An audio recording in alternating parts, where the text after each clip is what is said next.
The latest statement that I have from the Peninsula University of Technology is confirming that lectures are suspended indefinitely. Also, that deadline of 4 p.m. today for students to vacate all residencies. And this is amid the protest, the arson, damage to infrastructure that we have seen at CPUT campuses this week. Student leaders say, though, that the crisis goes beyond the protest. They point to concerns about CPUT's finances, the issues around student accommodation, governance, also the university's proposed financial recovery measures. Ababalwe Bangiso is the Secretary General of the SRC at CPUT. Good morning, Ababalwe. Really appreciate your time. Thousands of students being told to leave their residence today. What's going to happen on the ground? Where are these students supposed to go? Thank you. I think we have seen the latest news flash from the management. I think they were mandating students to vacate their residences in less than 24 hours' time. And as the SRC, we've made it very clear that no student is going to vacate, and we will be there to protect them, because we best believe that this is an unconsiderate and unfair decision made by the management, because I think we are here in this position because of their ignorance and arrogance. And so in terms of residences, there is an arrangement that the students does with a res department, because you get a contract of 10 months and you are NSFAS pays for that duration of the time. So that arrangement has not been fulfilled, because 10 months has not yet ended. Yeah. And so there are financial implications even in terms of saying that the students must vacate.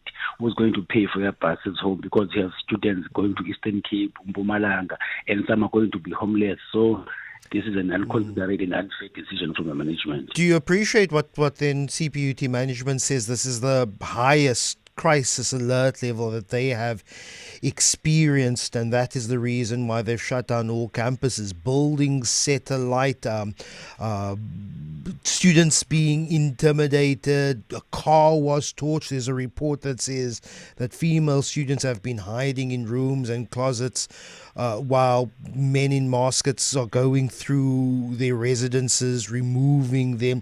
Surely this situation is also unacceptable, and the management also has to ensure the protection and the safety not of other students, but also its infrastructure as well.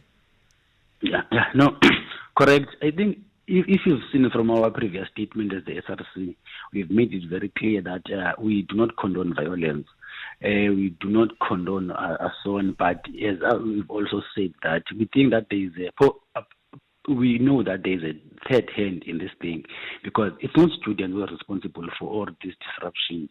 Because us as students we were just marching peacefully until the university deployed private securities in all campuses. They deployed fully armed SAPS members who are shooting unarmed students. So even from videos, you can see that it's not students who are running the building. It's these private securities, because they are the one who are using tear gas. They are the one who are shooting at windows and everything. So there is a narrative that is pushed even by CPUT to say that it is a student, so that the students can lose public sympathy.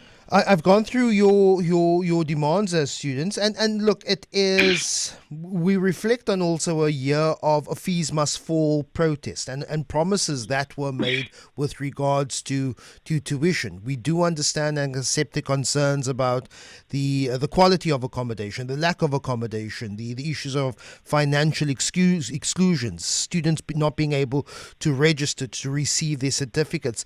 But you have also said this is more than just a student protest. What fundamentally do you believe is wrong with the way that CPUT is being managed? Yeah, okay. Firstly, I think from our demands, I will just mention three points. The first one, it is the enforcement of the financial recovery plan that is spearheaded by the Executive Director of Finance, Mr. Dutch, which is saying that students must pay 7,000 registration fee, which is 3.5 for residences and 3.5 for tuition, and 30% of your overall debt. So this is a policy that we don't even understand where it's coming from and what it seeks to achieve, because we believe that if Mr. Daca saw a need for the university to recover financially, he should have came to students, presented to them and say, this is what is happening in terms of finances and this is what we are trying to recover.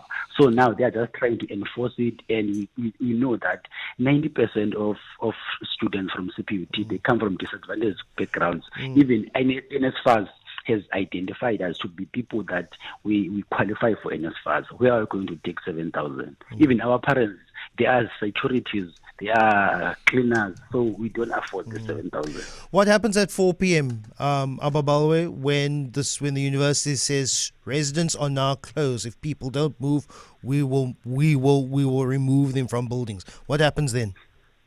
Nothing will happen. They will have to forcefully move us one by one, rest to rest. We are not going anywhere. We are going to stay. Ababalwe Bangiso is the SRC Secretary General at CPUT.